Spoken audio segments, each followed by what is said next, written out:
This is Brad Little with Juggernaut Training Systems. Today I'm going to make a video explaining how to make sumo deadlifting a little bit more efficient. This is just how I view things. So try to look over the fact that I'm sick and my accent and kind of absorb everything I'm saying. Hopefully it helps everybody out. I'm probably going to miss a couple things because I'm just going to do it real fast. But let me know what you think. If there's anything else you want to know how I look at it, just message me. Leave a message on my blog or inbox me or email me or something. And I'll try to do everything I can to help anybody that wants my advice out. Thanks. I'm going to start at the bottom and work my way all the way up. First, we'll talk about kick position. Come here.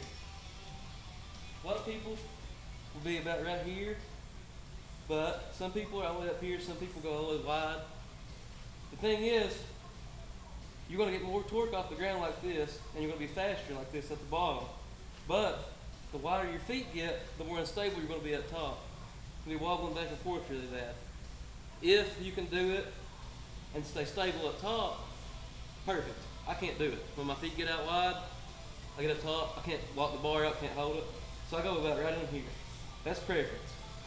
As far as width goes, with the feet, take your feet wherever you can get your knees directly over top of your ankles at. If you end up looking like this at the bottom, or if you're like this at the bottom with your knee back this way, it's not right. It's not going to work for you.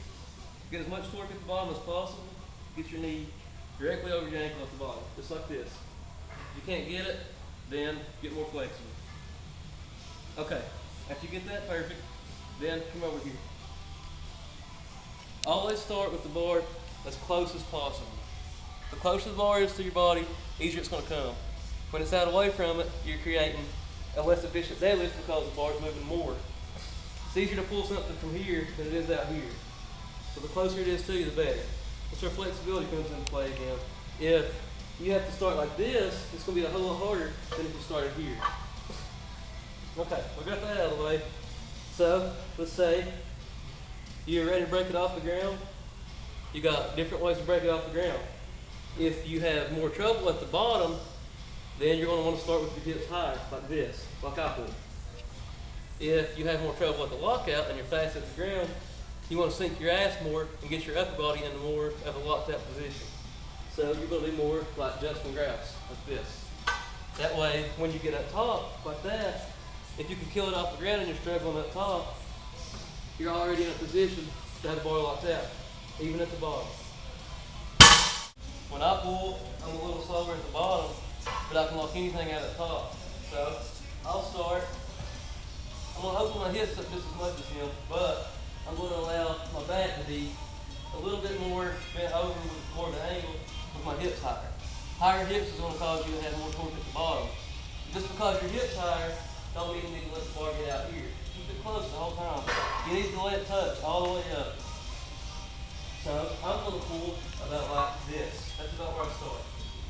I don't have my head thrown back. I don't have my hands straight down. I pick a spot about a foot and a half in front of the bar, and I look directly at it when I'm starting. When it breaks the ground, I start raising my head up. When I get up top, I push my hips through and I push my head down. It throws my hips forward. Don't have to fight. So, you're going to keep it close all the way up. Don't let it come out. Then, throw your head down. Okay, that's another thing. When the bar gets up close to your knee, you'll have a lot of guys that pull sumo, they'll have it close to the bottom, and then when they get here, it'll ease out like that. Then they have to pull it back. So, that's even more range of motion with the bar. Keep it as close as possible the whole time. When the bar's out here, that means you have to pull it all the way back. If the bar's close, when you get here, as soon as you come above your knee, start pushing your hips through. The bar doesn't have to come up anymore. If you're pushing everything back, the bar's going to have about 4 or 5 more inches. Look at the bar, how low it is when I walk it out. That's because when I get right above my knee, I don't do anything except push my hips through. Just like that. That's pretty much it. So if anybody has any questions, just send me a personal message or an email, and I'll address anything that anybody's got that I know how to help. Thanks.